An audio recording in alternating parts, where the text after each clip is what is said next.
All right, what's up, everybody? This is A7X Fan Ben, and this is Pirate CSG podcast number 64. Extremely happy to welcome back Mike Mulvihill. So we get to have another awesome, epic discussion about Pirate CSG and how great it is. So thanks for coming back on. That's great. I'm super glad to. Thanks for the continued invite. And I have I'm if anybody's still listening to my voice after everything I already said, that's on you, people. It's not on me. Nice. All right, yeah, so we still got a bunch of awesome questions to go through, so we'll just jump right into it where we Sure. left off last time. So what I advice don't. Yeah. what Go ahead. advice would you give to community members who are designing their own Pirates game pieces or even full sets? So that I think we talked about it a little bit last time. So I'll say it again. The key to the key to WizKids' formulas across all the various things that we did, because we had found this formula to work, is our formula. You can break it. You can easily give a ship, 5L and a bunch of other stuff, and it could push this system to its extreme, or even just break the math. I mean, it's a technically a system that takes the top end and kind of squishes it so that everything could be achieved within a game. You didn't want ships that were off. Coming at it, now all these years later with more and more stuff, the key is to try to maintain that, because if you break that system, um, that kind of like math shell, if you will, then you just start breaking the game. Stuff just starts to fall apart. It's a very, I want to say, house of cards, because obviously we did real well with it, and WizKids has done real well with it on the like the collectible figure side. But I just there's a thing of saying, like, I really want to do this, and then also kind of as a game developer for multiple companies and a game designer on my own. The number one advice I give when I was teaching, and the hardest advice to take, is sometimes you have to throw out something that's really cool to make it work holistically with the rest of the pieces. That's really the only advice I give. I mean, have fun with it. Just do things that are cool, but understand that at some point you're going to discover, holy crap, I broke my system. Or this ship that I really want to do doesn't fit anymore. Or when I make these decisions or add, let's say, crew members that do super unique things, they may be outside the realm of where the game was. So if you're going to be like, I know you sent me stuff on the what's it called? Sorry, I'm gonna UDC system. Yeah. Um, that could work, and it could work fine, and it could be really robust. I don't know it very well, so I can't really speak on it.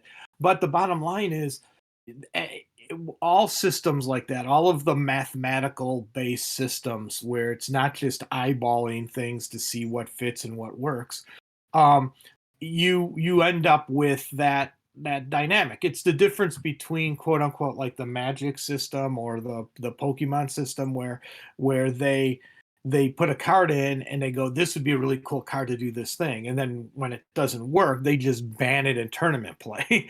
Yeah. And you could still get it. We never did that because we had faith in our mathematical formula to make sure that everything was balanced against all the other things.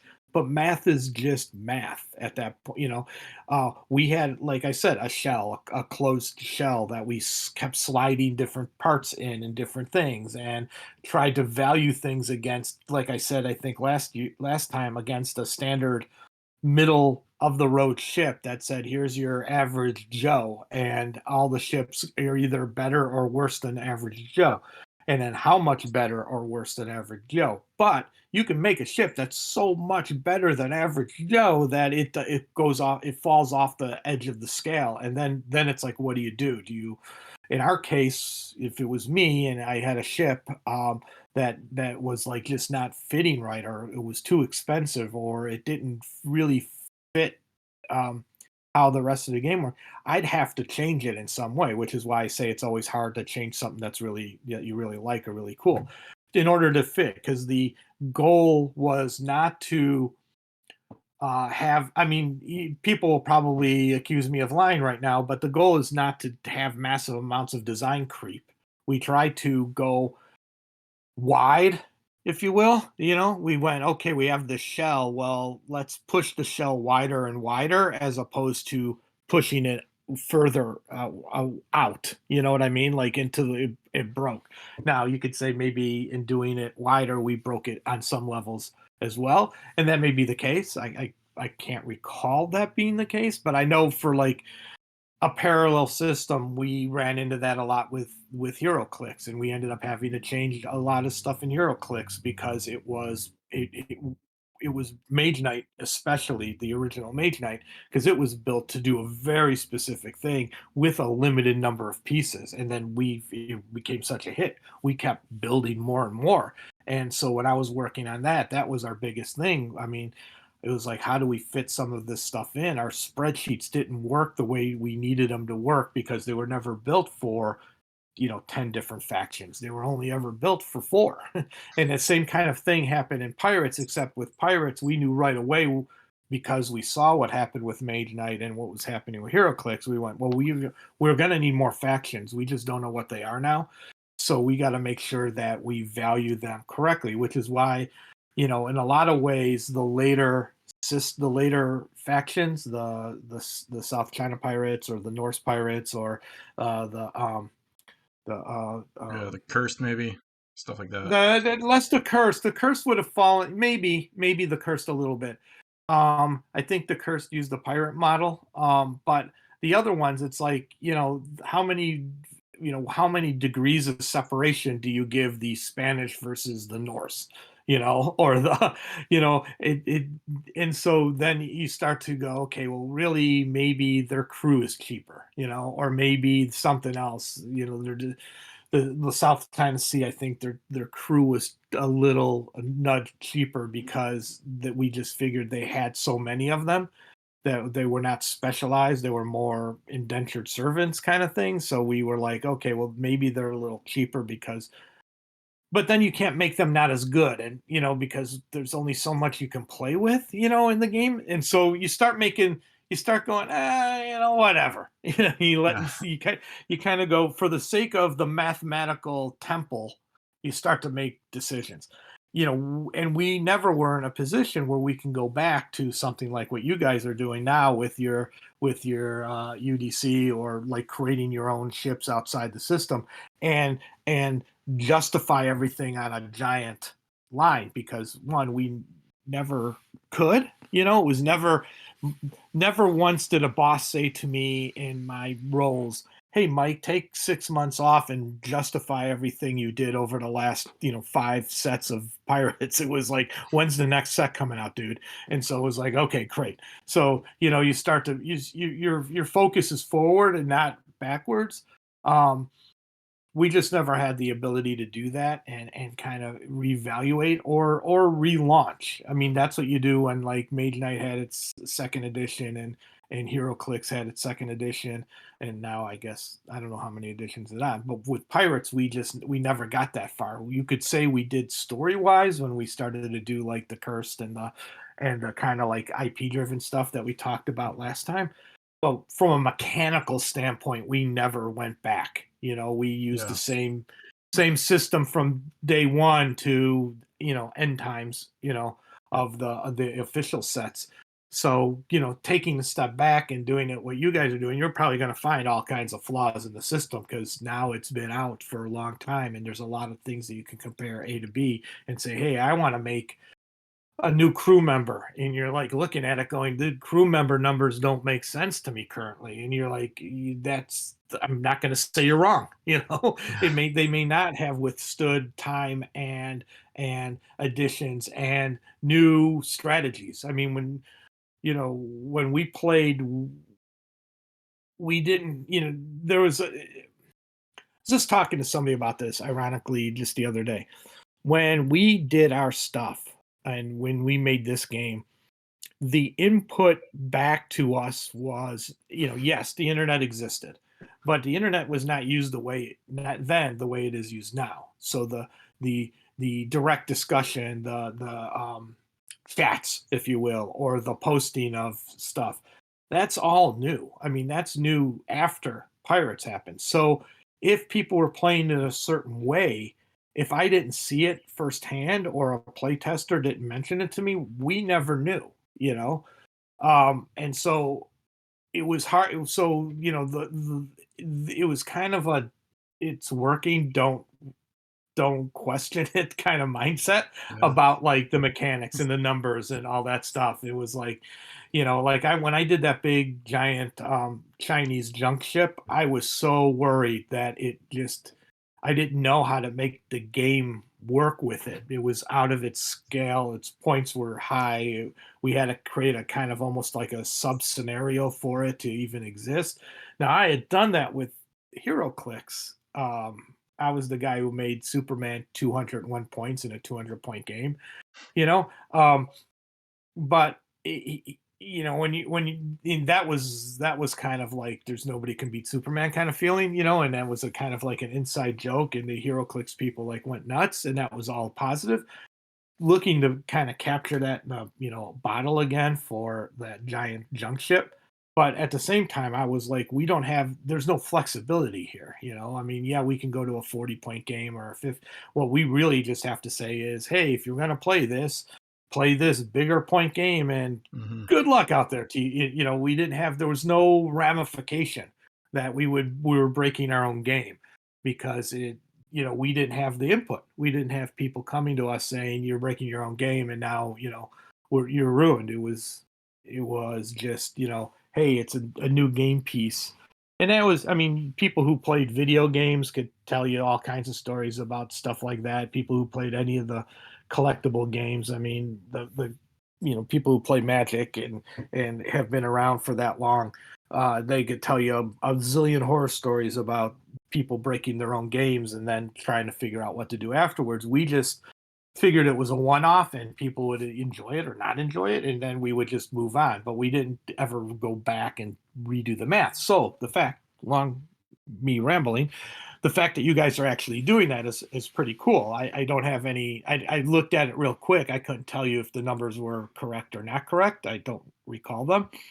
I could tell you that that if it balances out to our, so that when you take a ship that you've made and it feels right and with the ships that were already made, more power to you. I mean, that's awesome. If it doesn't, sometimes you just gotta let stuff go and maybe make it two different ships or change it or something like that. But that was kind of, I mean, it looks like, just looking at the initial stuff that's in this document, it looks like somebody tried to say, let me find a basic ship and do it, which is really what we did, Exactly. find Yeah. a basic ship, um, and say, okay, here's a basic ship. The variable that makes it tougher for people doing that is that we value the powers as well. And so, you'd have to find a base. We didn't do any ships. I don't think. Did we do any ships that have no abilities? Yeah, I those don't are think. the sim cost uses those five. Oh, So, okay. yep, Yeah. and there's So, links to them there. Yep. yeah, and then that was basically that's how that worked. So the fact that people out there, when I say you and I say guys, I don't mean you specifically, Ben, and only men. I mean people. When people out there are doing that, that's really cool. That's awesome. I will support that. You know, and because there's no other structure, in the sense that there's no like if there's an official tournament, then you guys make your own rules up. There's nothing being dictated by the man saying here's what an official tournament means. If you're just gonna play over a weekend and you're gonna have a winner stand at the end as the guy who won the most battles or gained the most treasure, and you're using homemade ships or our ships or ones I designed or ones that came after me, it doesn't matter. At that point, are you having fun playing the pirate game? And if you are, then then success still exists out there. Yep. Yeah, that answers the second question too about the SimCost and UDC. I've heard SimCost might be a little bit more accurate, but they're both pretty interesting methods. I haven't used either one. Usually, when I make custom ships, I just kind of go based on feel because I've kind of unintentionally memorized a lot of the stats and abilities from ships Um, throughout all the sets. So I now, kind of, now you're scaring me. That's a uh, scary thing to say. not even on purpose, just No, going through like my collection and trades and playing yeah, a and, lot. and So that's it's funny because when people would come over to uh, I- um, that's not true. Let me. It's funny that you say it that way because that is the basically they're not diametrically opposed. They actually work real well together yeah, if you embrace them equally. But um the yin yang of what WizKids did. Um, was we went with this point cost system. It came out of I'd be perfectly honest for anybody who doesn't know, kind of little mini history of WizKids per se. WizKids came out of the frustration of having a Warhammer army that you had to assemble and paint, and then only paint the ones that you wanted to use, even if there was a cooler one, because you couldn't fit it in an army. That's where WizKids started. It's what Mage Knight was supposedly to go up against, was that kind of Warhammer closed model of I'm putting together a 3,000 point Imperial army. Um, and I have to now build and paint all these figures in order to play, you know. And we made the goal for Mage Knight was, what if we took away the painting and the building and all you had to do was make an army? If that's your company's reason to be, if you will, then everything that you do pretty much after that is going to be in that same model, if you will. And so that's what it was. It was um, every system came down to having a point thing.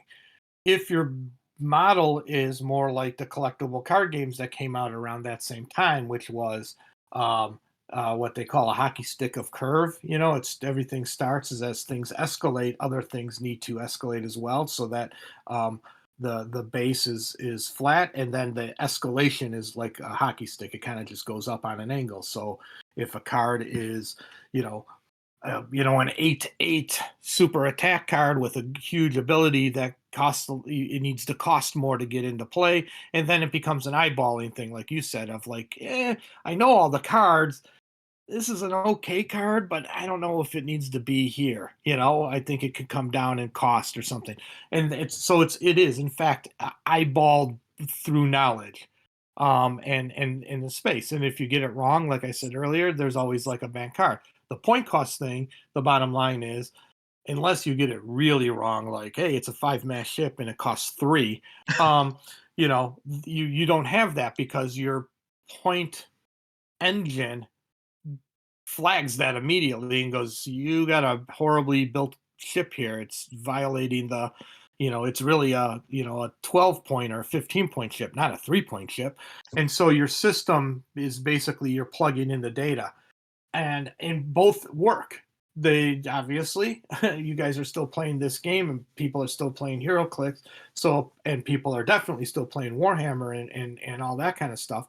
So the two systems exist. We were the first ones to take it kind of mass, if you will, if in a broader sense. Warhammer is Warhammer, but it's very much a what we would call like a hobby game. It's usually not in Target or Walmart or stuff, and that was the kind of the goal, was to cross over with the IPs that we had at WizKids, and then we just kept using it for all their other games. And it, like I said, there's a value in it. It's just it's how you believe games should be built, and then neither one is correct either. That's my favorite part about it.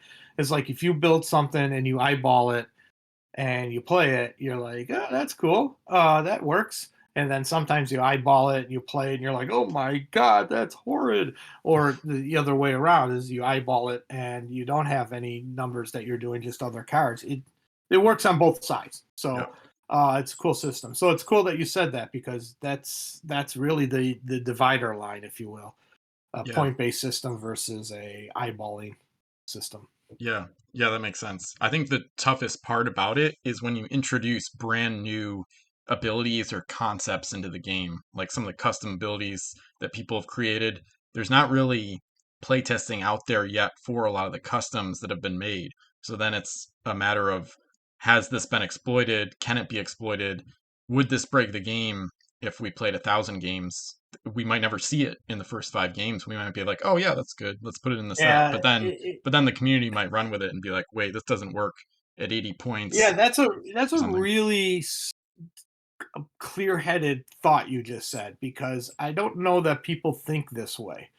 And that is like, yeah, when I play test a game now, it's 25, 30 people.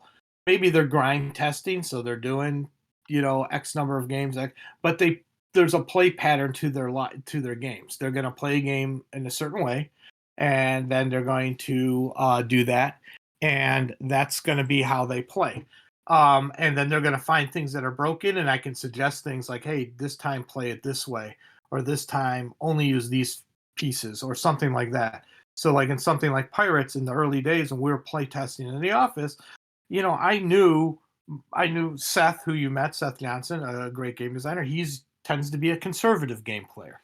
I tend to play like whatever I feel like I need to test right there. So I don't even care if I win or lose. I just want to see if the thing in my head will break the thing that's happening. So I'm like kind of chaotic, if you will, in my play test. But there are other people who are hardcore aggressive. Like they're going for the victory regardless, even in a testing scenario. Well, we could play together 50 times, but those play patterns are going to be the same play patterns. Set's not going to not be defensive. I'm not going to be doing something just to test a mechanic, and that other guy's not going to do something so that he can say he finished the game and won, which is weird because we're play testing, but that's how people's heads are. And you could go in and I can make armies that I need tested, but they're going to play the pattern in way that they play games because they're enjoying that. Yep. So no matter how many playtests, it's why like when a computer game goes out and people are going, "Oh, it's so buggy," they didn't test those things. Well, they may have, they just didn't test it with a million people online at one time, Yeah. Yeah. or they tested, like you said, like 10 games or 50 games or 100 games.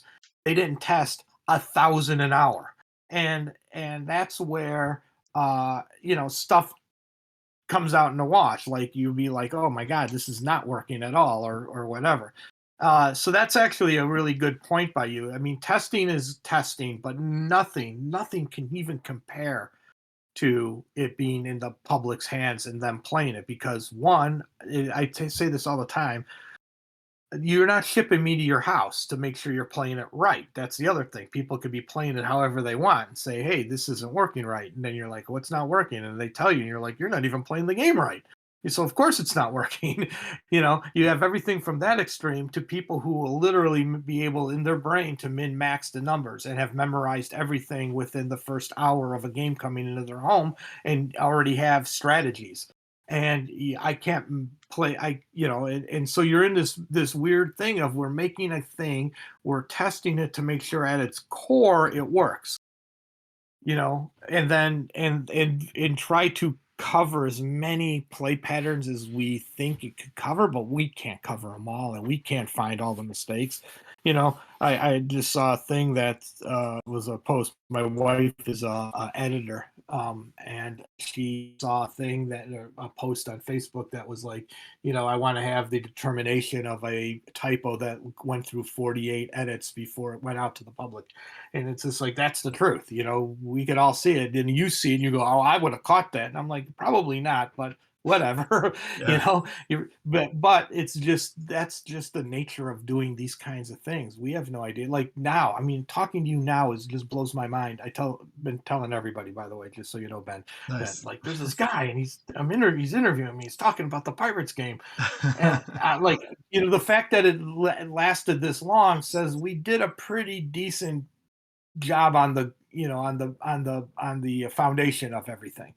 You know, Yep. the fact that, are there parts that are probably crumbling? I would say, I would just assume. But the fact is that must have done a pretty good job of the foundation, that it's still playable, still fun, still does all this kind of stuff all these years later.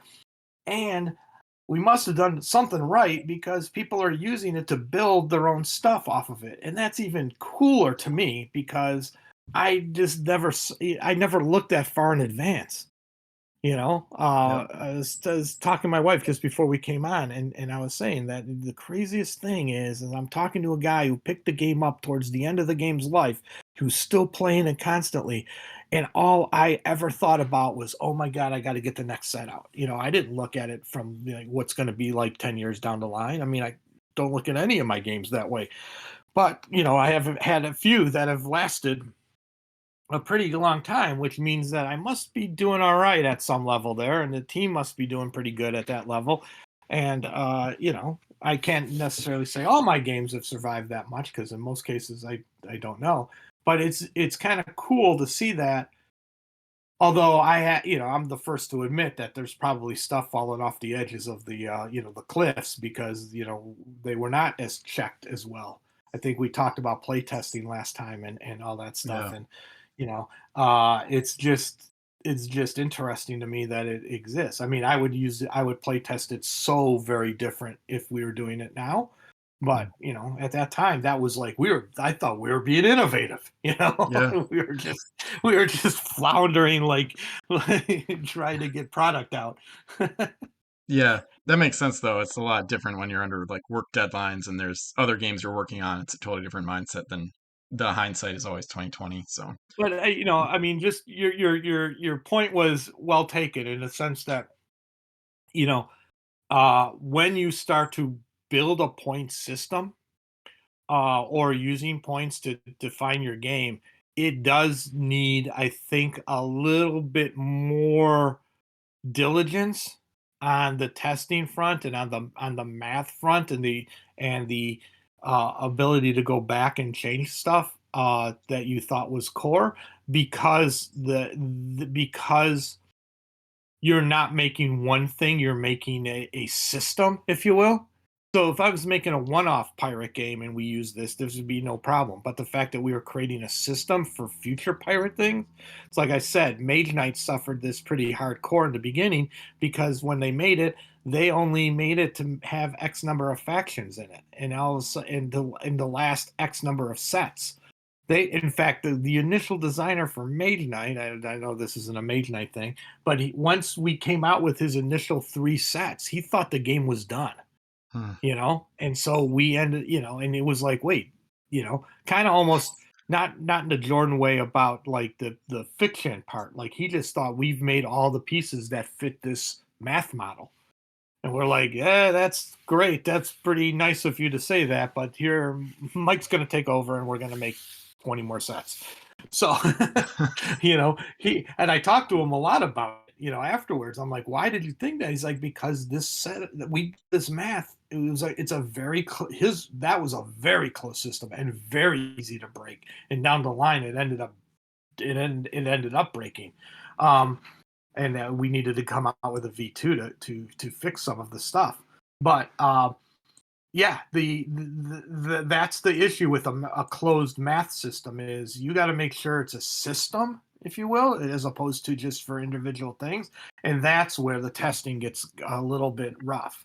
And you just need to be consistent with it. And just, okay, what happens if we put out, a 1 point ship, and now in a game you have 41 point ships? Does that fit the system, or does that break everything? And can a 41 point ship win the game, against regular ships? Or, the other side, where it's one ship and it's 38 points, and a crew guy. You get that the system has to actually survive both those extremes, and that's a tougher test path than just eyeballing it and going, hey, I think this ship fits. Yeah. And because if it doesn't fit, then you don't use it, or you fix it, or you don't play it anymore. But a system, you can't go, okay, from now on, no ships under 5 points. You're like, what? That doesn't even make any sense. So from a game design theory standpoint, they have both successes and failures, but one is and one may seem easier on the front end, but it has the potential to break things on the back end. The other one is like, oh my God, you have to test and test and test um, early on, which is why when we talk about like the Dutch and how the system worked, they were so wrong with the math on that one, and it didn't work. Mm, Their ships were what they could do in the game and what they were valued for. We would have had to value them so high, and all of a sudden now we're basically changing our system for a faction or for a philosophy that the system didn't exist for. So it yeah. was like, what do we do? Do we go back to ground one and reinvent this whole thing? Or do we just go, you know what? Let's just cut this faction. It's this math loop, if you will. Let's just edit out this math loop. It's not working for us. It's changing the values of everything in the game because it's doing something that every other part of the game is working. And you're like, okay, well, yeah, that's bad. Yeah. So let's take those ships out. Let's reconfigure them into the normal system, and then just reassign them to other fleets.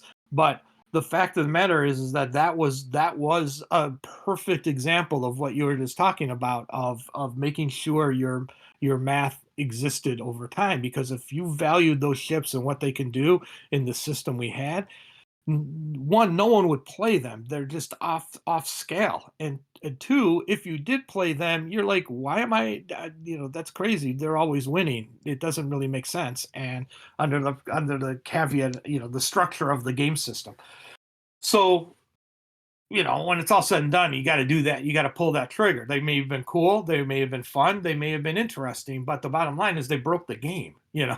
and they broke the math of the game. And that's even worse than breaking the game because the math has to exist for the next.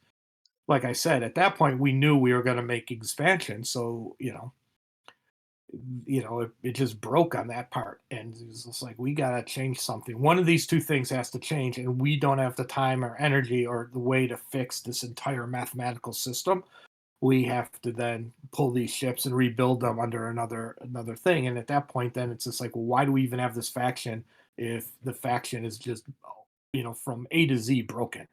Let's just remove that faction. Let's trim it back down to the core factions we want, and then you know that's where that kind of decision is made, like really early on in the system like that. So Yeah, that's really interesting, and it's a great point, Mike, about how it must get harder and harder to stay balanced within the point cost system because since the game was collectible, combined with the relatively quick pace of releases, there's really it's really hard to yeah. know if what you're putting out will stay balanced with what already exists because then there's already you're working on the next set. So maybe a unique treasure from set 4 will get exploited by certain crew, a new crew type in set 5, and then set 6 is already on the way.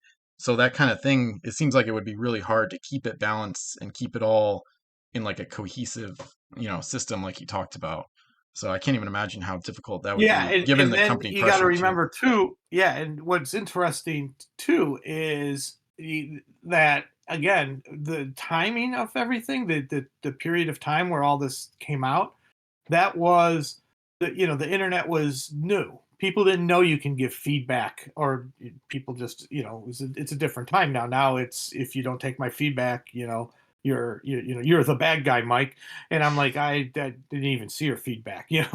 But in the original days, it was you played a game at home. You didn't give feedback on the internet. There was no rankings and stuff. There was nothing we did to push that agenda. We had well, I don't even think we had tournaments or things for Pirates. Maybe at Gen Con, at the bigger conventions, Gen Con Origins, stuff like that. We may have done stuff. I have no idea if any store did it. If they did, they were on their own. We didn't provide anything. Yeah. Um, and so, we had that.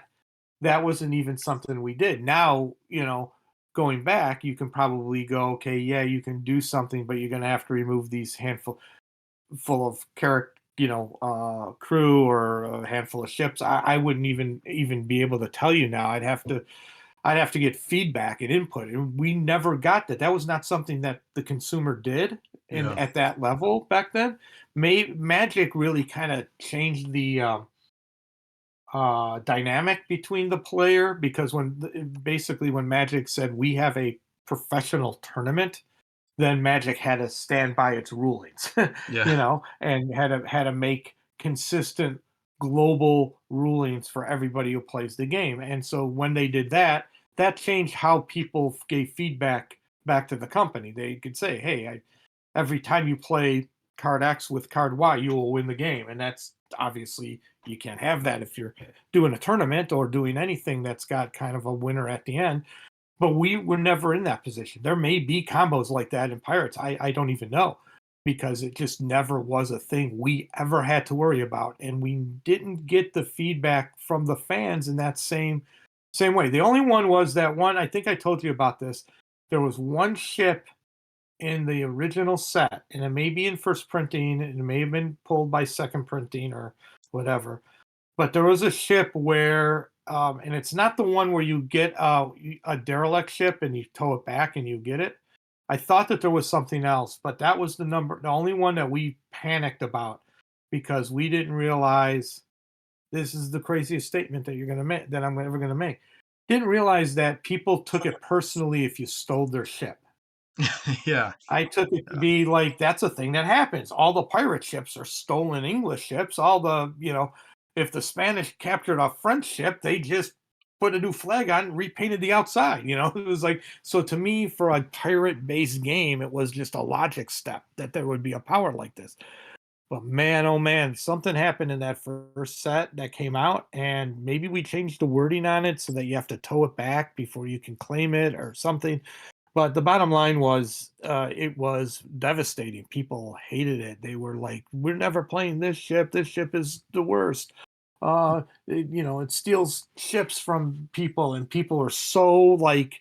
It was kind of like the early days of those kind of take that games where people would steal stuff from other people.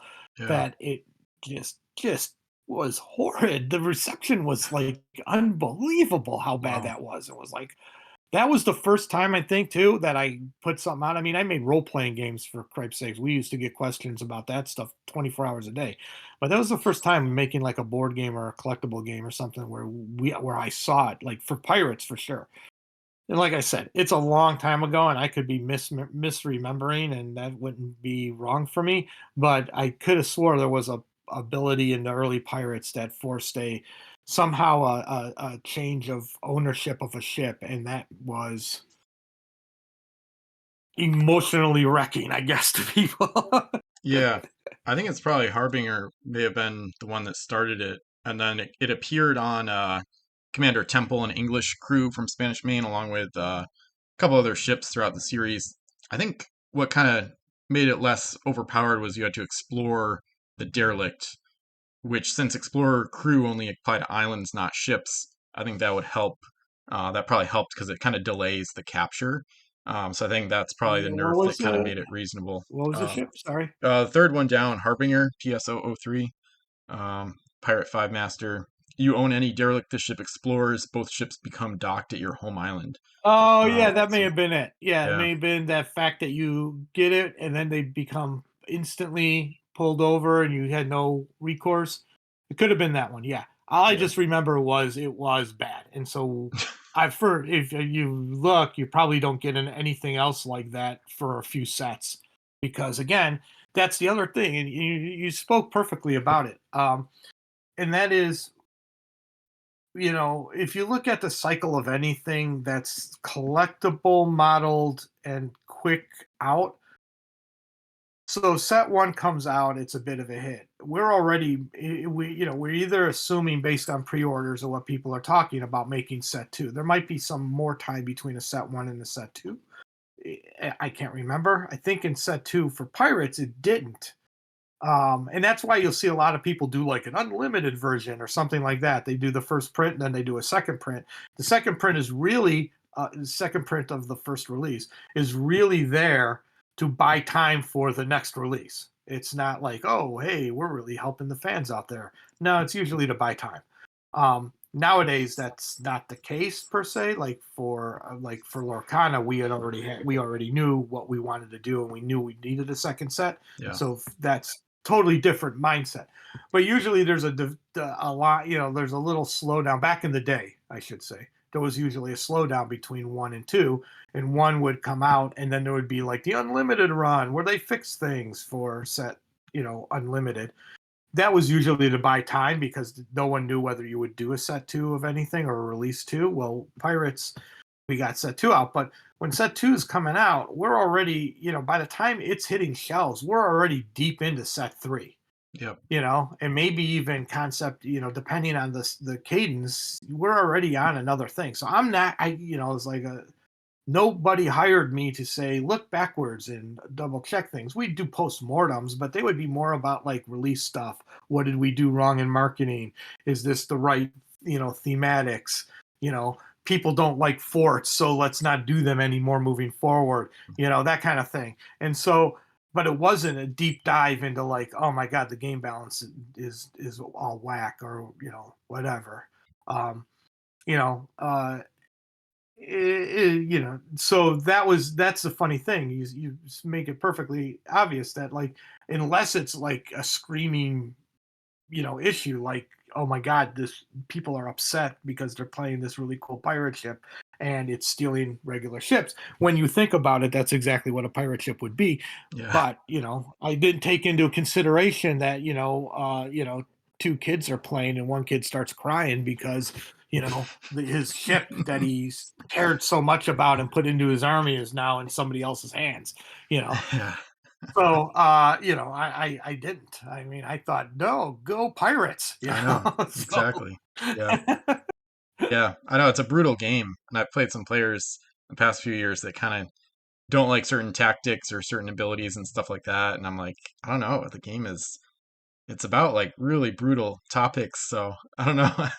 People don't yeah, sometimes and that people like yeah, and to that goes inject. back. Yeah, that goes back to the whole beginning of like play pattern and how people play the game and how they embrace a Exactly. game and Yeah. all that kind of stuff. I mean, when we played, the game was like hinging on literally 2 pieces of gold, and we were brutalizing each other to Yeah. get those Exactly. last 2 pieces of gold. And it was like, there are other games where people will be like, just take those back with you, and they don't even challenge. But we were very hyper aggressive in our Yep. challenging. Yeah, that's definitely good though, because usually the power gamers are the ones that find the exploits fastest. And that kind of gets into another point I had to make about what you said about playtesting earlier is even if you hire 20 playtesters, you might not get somebody that's like just ruthless and wants to try to win in 3 turns or 2 turns, or like Yeah. how can I get the optimal combination of abilities where like I win 90% of the time. Like you might not find that, you might not have that player. So it's good to have a variety, but also you really want people that are just desperate to Yeah, win as often as here's possible the for crazy playtesting. thing about games, Ben and team out there in podcast land.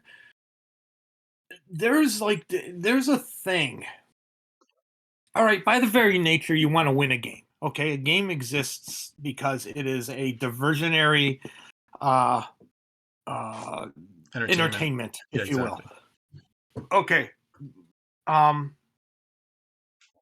One of the things that I try to do, and I think we talked a little bit about this last week, but just from a mic perspective of things, I like to consider myself a storyteller. Okay, I'm a storyteller, and my medium, if you will, is games. So I started in storytelling games, so it made sense that that's how I view everything. So when it came time to do hero clicks, I would work very hard on telling a story with the clicks of the dial. So at where a character starts and where they end, I can in my mind envision a story of that superhero, and doing what he did. Um, I When we did Pirates, you'll hear me talk a lot more about the fiction and story and what we tried to do with the story and how we tried to weave that together, because to me that was like I was bringing, you know numbers are fine, but no one plays a game for the numbers. I mean, some people might say, I totally do. And that's all I care about. And I'm like, super awesome. We had numbers in the game, so you should be happy. But there's also the bigger, wider group that's all about like, hey, how do I, this is really cool. Oh my gosh, Pirate X knows Pirate Y and they have a relationship, and Pirate Y always sinks English guy's ship, whatever. And so there's an antagonism. So building that kind of story is where I live. Okay. So yes, 100%. If you go to my games, you'll find really cool story stuff. If you go to my games and you go, I want to win in 3 turns, and it's outside the story, and I'm going to play like Ben and I'm going to play like Mike, and the story, this is really more of a matching of wills between two people. It just happens to be using the pirates, collectible, the pirates, game as its, you know, playing field, if you will. Yeah. Yeah, it's a totally different game then. I mean, it's a literally a different game. And it will be, in the long run of the Mike pantheon of games, that's going to be my weakest spot because I don't normally game in that realm. I don't Hmm. normally go and say, okay, let me look at everything. If I take this, min max myself to 30 points, I'm going to win 80% of the games. I can't. I don't envision that because games mean something different to me, and I'm making games, so I make them with the thing I know best. And yes, I absolutely need those guys. It's why with my villainous testing, I have guys who literally don't even believe I'm trying to tell us. So when I tell them, dude, I can't make that change, Disney won't allow it because that's not part of the movie. They're just like looking at me like, what are you talking? What movie? You know what I mean? Yeah. It's like, no, you don't understand. This is like I'm making a story entertainment that's a game, and they're like, oh, I want to win. Yeah. And it's like there's nothing wrong with that. I don't want to make it sound like you're wrong if that's how you play games. That is awesome. I do wish every once in a while you'd take the other step back and go, okay, let me play for the fun of playing this character. And you get that. You'll find people who are like, I just love playing the pirates. I don't necessarily need to win. I just have fun playing the pirates. And you're like, and so you have to make the game. That's the weird thing about games is you have to make the game for all those people. You know what I mean? Yeah. You have It's to tough. make the game sitting down. And so, yeah, you're absolutely right. If you don't have somebody looking at your game and power managing it, then that's a hole in your testing. It's something I had to embrace over time because again, it's not the way I think. I don't think that way. Do I want my game to be balanced and do I want my game to be fun? Yes. But if I don't push the power button very often on a game, you know. And yet, I make games and I know those people and I watch their results and I look at it and I shake my head and I go, part of me is just like, you're playing my game wrong, which you can't really tell anybody ever. And then the other part of me Yeah. is like, oh, thank God they pointed that out because that's a huge problem. Yeah. So it's kind of this like, Double-edged sword. Mike wants to chastise you, but secretly takes everything that you say really importantly and puts it in his game Yeah. to fix the problems at hand. So it's a great balancer of my life is to basically do that. But again, that's not a new thing, but the uh it's a new thing coming out of the more modern gameplay scenario.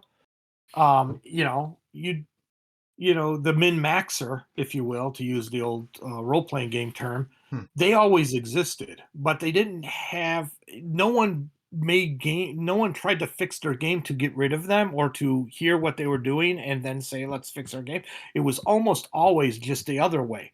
It was almost, you're doing it wrong. You're playing the game wrong. That's not the way you should play it. And in reality, what you should be saying to those players is, oh my God, I see what you just did.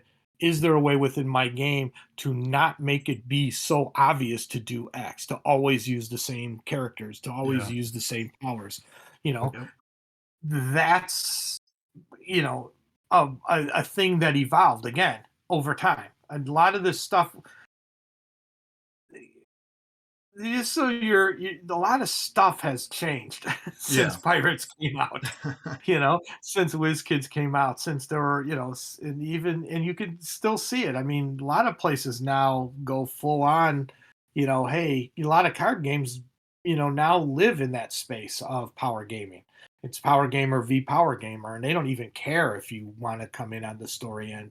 If you're not going to step up to the plate and with the big boys, then we don't even use you. I Yikes. don't believe in that. I Yeah. don't, because none of my companies were those kinds of companies. We're always mass market, biggest, widest audience we can grab. So if I can get some little kid who loves pirates playing with their dad and they're playing at a super cash level and just think this game is amazing, and now the kid wants to read books and the dad is super proud and happy and tells me all about it, that's just as good as some guy telling me, dude, I found a combination that is going to blow your socks off. Because that, to me, now I've hit the whole gambit. If that power gamer doesn't get bored playing the game, or can sometimes turn that down, if they're playing somebody who's, you don't want them to gatekeep the game either. You want them to do stuff. But if they can come in and show somebody, hey, you know what, you're doing it right, but like the move that you did the thing about the schooner Yeah. in the last discussion. Yeah, that was always intended. Mainly, it was intended to get a ship out of dock really fast. That was Yeah. the whole point, because that was what a schooner does technically. Hmm. And the fact that then you can find a way to little, cheat yourself on a little, half a move or a part of a Part of thing, this. not cheat Yeah. yourself, but use the mechanics in a way that maybe I didn't intend, but is still valid. Yeah, that's awesome. Yeah. That's exactly what you need. But you only get that. Oops, sorry. You only get that from players who play the game. You know what I mean? They're in it and they're like deep into the game. They're deep into the mechanics of the game, not necessarily the lore. Maybe they're deep into that too, but they're also massively deep into the mechanics, and they're starting to see little edge cases and system things. I think you brought it up to me in a private conversation where you talked about the fact that there was at some point uh like the captain is shoot after you move, or yeah, right, that's the captain's thing. Yeah. Move and then you get a free shot, and then Yep. it was like there was something else that was shoot first and then move. Yep. And I at the time when you told me, I'm like, no, I didn't make that guy. But then I think maybe I did somewhere along the line, because to me that was, again, that's one of those things that a hardcore gamer is going to go, man, I really wish that I could shoot first and then move. And you're like, yeah, why isn't that in the game? Then I was thinking, the more you said it, the more I'm like, didn't I give that to some ship abilities or something? Or maybe a Yeah. singular crew guy, a named crew guy. And then I'm like, yeah, that's a good mechanic, Yeah. So it's like, that's what you also get out of the guys who are hardcore gamers, is like, they don't just double down on the gray area between the mechanics. They also point out where there's no mechanics to do something that would be cool or interesting. So you get that other part of um, the dynamic of testing, or the Yeah. dynamic of game types. You get the two Yeah. different perspectives. That's Somebody's yeah. gonna There's That gonna be a million people who don't know what the hell we're talking about right now. But my guess is, on your podcast, there's gonna be a million people who are nodding their heads, going, "Yeah, exactly. It's exactly what I do."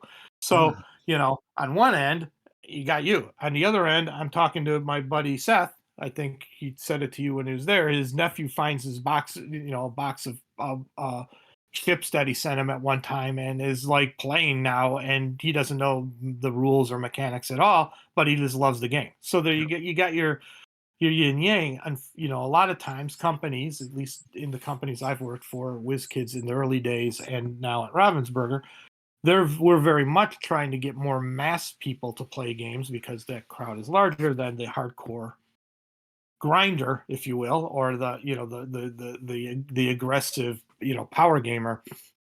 But it doesn't mean we don't listen to them. It just means that our focus is there. If a power gamer comes in and starts playing our game and starting to point out, I got to take notice, because one, that's an audience, and two, it's they are pointing out sometimes stuff that may be broken or in the gray zone, but even more so, they usually end up pointing out stuff that you wish you would have thought of that you totally didn't. So it you know you're absolutely right. It flows in both directions there, but yeah, those guys are great, and you're absolutely right. Yeah, That that's was a a really long story to say, hey Ben, you're right. So well, you make a really great point, Mike, about how power gamers kind of almost come up with new mechanic ideas because reverse captain may have come in because people are like, oh, what if I could shoot and then move? And then that can kind of become a new thing that becomes a new ability and gets tested and whatnot. So that's a good yeah, point about it's a power gamers that horrible I it's a never thought horrible of. name, by the way. Just that's I think that's what threw me off when you told me it was like, and I was like, oh god, that's a creepy ass name that I would never use. And then I'm like, but the mechanic is actually pretty cool. Yeah, So yeah. One thing I've found that kind of helps tamp down on like power gamers versus more lore based players or more like moralistic players, if you will, is sometimes kind of going into a game and kind of asking the other players like what kind of game do you want? Does this should be this be more casual? Do you want to play like kind of more competitive fleets or whatever? So usually nowadays, past few years especially, I've kind of made it a point to reach out about that or kind of not always. You don't always have to. I mean, the game is pretty balanced enough to where you don't usually have to, but sometimes it's good to kind of let the other players know what you're kind of thinking or try to get their thoughts on. And sometimes it's just knowing the other players. Like I know this guy is a power gamer and I know this other person we're playing is not, so maybe I'll reach out and just kind of get people's ideas on what they might want to use and things like that. And to that point, you can even make like tier lists, which is something I might do over time. I'll share a few game modes. I haven't really tested it out, but there's certain things that people like to ban, like events, and sometimes some of the like best ships or crew in the game.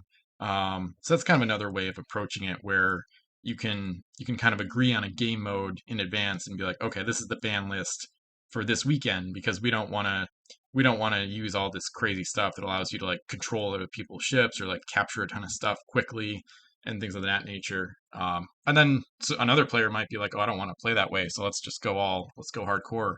So it's kind of fun to have that balance and just kind of let players know in advance of what they should expect. So awesome. All right, so we'll yeah, get to the yeah, oh yeah, interesting enough. It's kind of funny because one of the things that is again, I hate to make it sound like I'm talking about like back in the day when we'd have to get on the train to go cross country. And the horses were took us. I feel like old Grandpa Simpson sometimes. But the weird thing about and it's a positive. So when I say weird, I mean the more interesting thing. The interesting thing that happens when you make a community is the community will talk to each other and start to I don't want to say self-regulate, but kind of self-regulate. I guess that's the really word. So yeah, um that's a great point. and the type of game played is one of those ways that happens. And that's a modern community thing.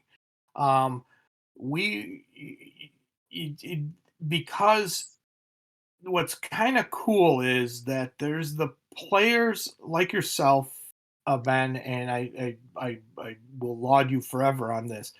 You're not a gatekeeper. You're at the two places here in Seattle that I've seen you play games, and you're willing to talk about the game. You hand out a booster pack sometimes if you have one. You talk about your website. You show people what's going on, and it's a very now I know you, and I also know that if we sat down and said, Ben, we're playing the most competitive kick-assian 60-point pirate game in the history of time, you'd be like, I'm in. So you're Right. able to divide that between the types of games and the types of audience. What and that's actually way more modern. The pendulum has swung a lot. It used to be that was the only way to play, very casual, everything was casual. Then it became over time, it became very much um gatekept games Mm, at all, not just pirates, but a lot of games. Uh where you couldn't play. Shadowrun, BattleTech. You couldn't play, a certain board game unless you owned all the parts of the board game, every expansion that came out, read every book, and there was this level of gatekeeping that you were not playing the right game if you didn't play all the game of everything put out. Hmm. With the modern social dynamics of the social medias, the online presence, podcasting, talking to people, like you just said, the pendulum is now swung back. There is absolutely nothing wrong if you and I sit down and, like I said, play the most intense game of Pirates we've ever played, literally min-maxing every mechanic and rule we know. Yeah. Nothing wrong with that. That is not the game that you're going to play if it's my first game. Yep. Exactly. You're going to go, okay, well, I'm just going to take my standard 40-point thing. I may let Mike figure some stuff out as we're playing. I won't crush him and turn 3 like I could. You're going to understand the scenario in which the game is being played. That's new. And that is wonderful to see from my standpoint as a game designer, because the smarter the gamers are with who they're playing with, it makes my job a lot easier, trust me, but it Hmm. also makes the scenario more interesting in the sense that I'm not busting somebody's chops because they don't know what a captain does, Yeah.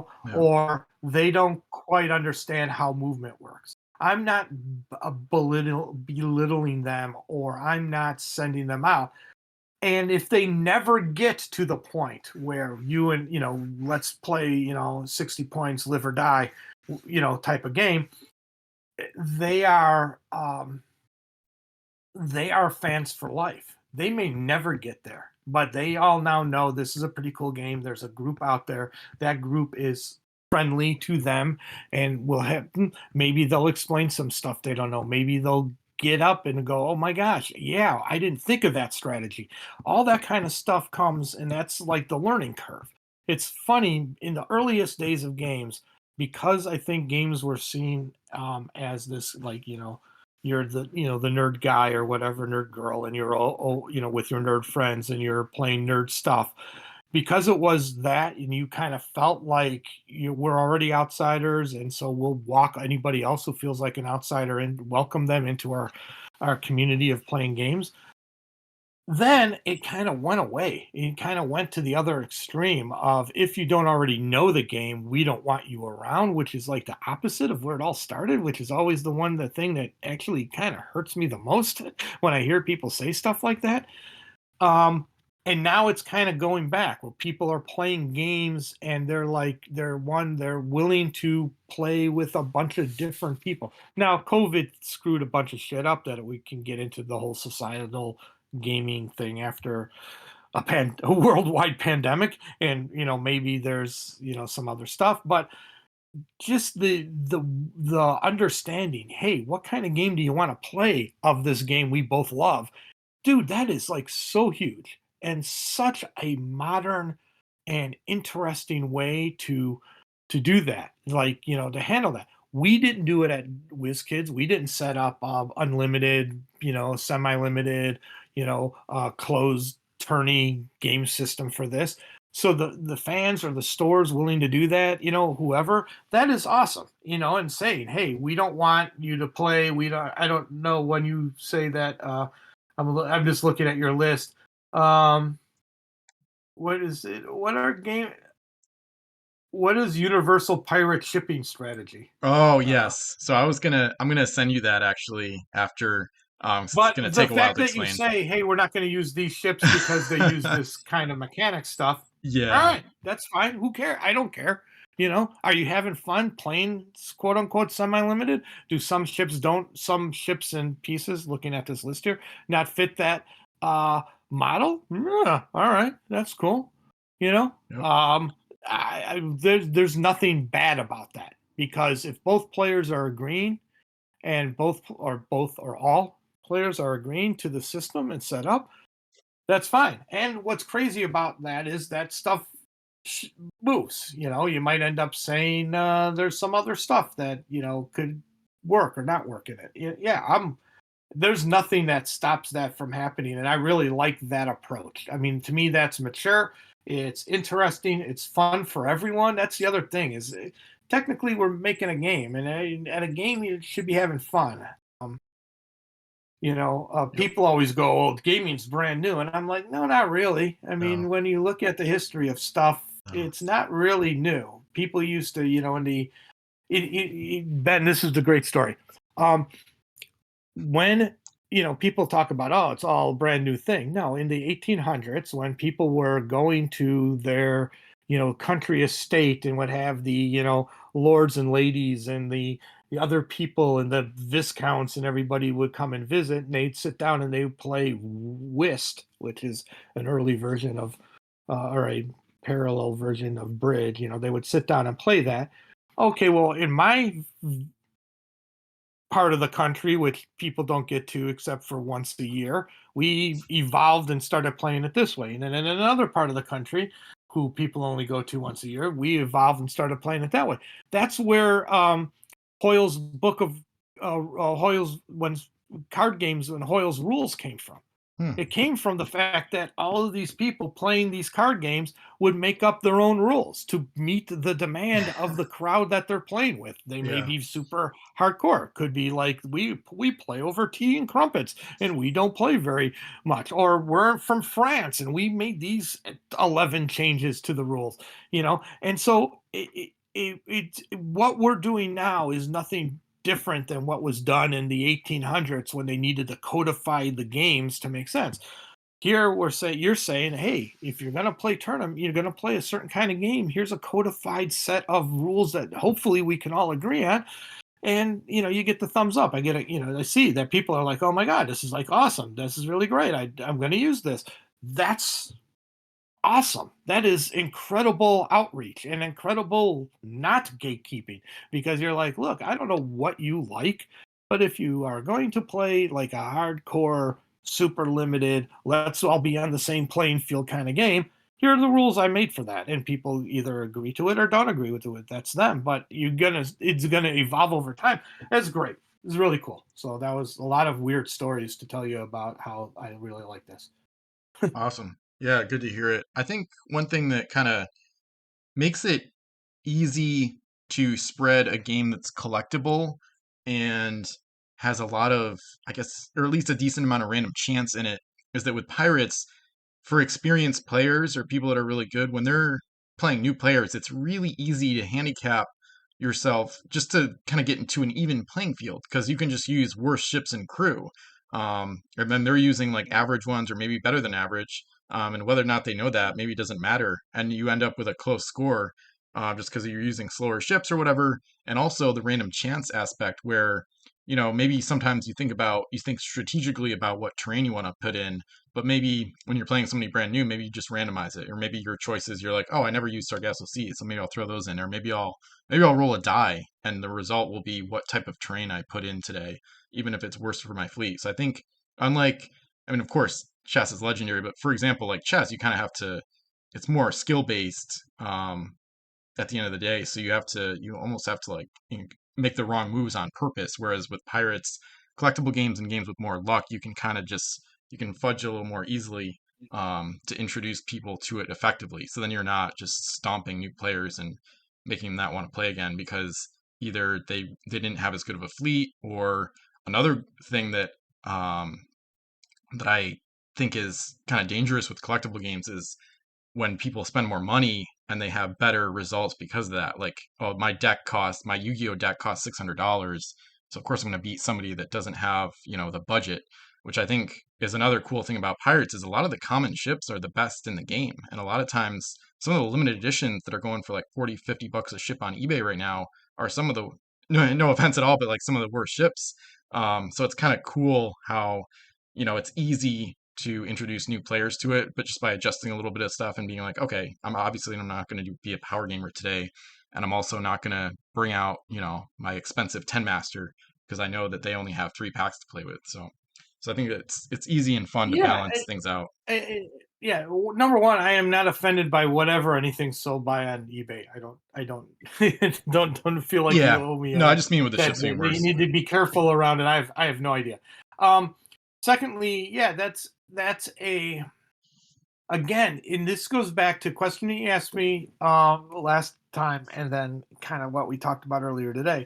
When you have a closed point system, what you're going to find is your best ships are going to be right in that sweet spot where I can get 3 to 4 ships in. You know, um, so let's say in a 20-point game, or excuse me, a 30-point game, you're looking at ships that are in the like 7 to 10 realm, so that you can Yeah. maybe get 3 of them in. And maybe that's even high, maybe 6 to 9 realm, maybe, so that you can maybe even get even a cheaper ship that doesn't really do much, but you can get 4 in there. When you went to 40 points, which is one of the other reasons we did it, because we were realizing how much we were really squeezing people, and we are starting, again, a second point of feedback that we got was that we were starting to see the people play the same fleets. Them getting a new release of new cards did not really change their play habits. If Hmm. you found a fleet that you liked, it was really hard to do a 1-to-1 swap of saying, "Oh, I'm going to take out this 8-point pirate ship for an 8-point pirate ship from another set," or I'm playing the English and I'm going to swap everything for Norse ships or something. While it would seem the math would be a 1-to-1, because of the abilities and their crews and their other powers, it wasn't always. And so we moved it up to 40 so that you had that play of being able to get some other ship combos and other things in there. But that means that those, by default, those ships become more valuable in gameplay because they fit the model. They're fitting in that sweet spot of how do I get 3 or 4 ships in. um and so, yeah, it makes perfect sense to me when you say, like, hey, that the common ships, the 7 to 9 point ships, are going to be much better or much more needed and wanted than maybe a 14-point ship. Yep. That's rare because it's hard to get them into a good point combo. So, yeah, that makes perfect sense to me from that standpoint. I couldn't tell you which one was better or worse or anything like that at this point. But yeah, that makes perfect sense to me. And you're absolutely right. And therefore, it is kind of a funny little scenario where, because of the point system, it did make the collectible chase different than it does for like a regular collectible card game, where the chase here was, do I want the complete set of, we narrowed it down to was, do you want the complete set of a faction? Then it was, do you want, and then at that point, then if you, let's say, you got all the pirates from set 5, then it was like, okay, well then, what's the new fact, or do I want all the new faction? Usually that's how it drove. New faction, then pirates, and then other factions, and then by that time it was like, how close can I get the full set? Which is different than a lot of how the modern, um, because of the speculator market, it's like, what is going to be the card that sells? It's usually going to be the rarer one because everybody wants a complete set of everything, and therefore the chase and the collection model is different now. I mean, dude, I say it, but man, it was a really innocent days when we came out with this game. Yeah. It was really innocent based on the modern, uh Zeitgeist or whatever.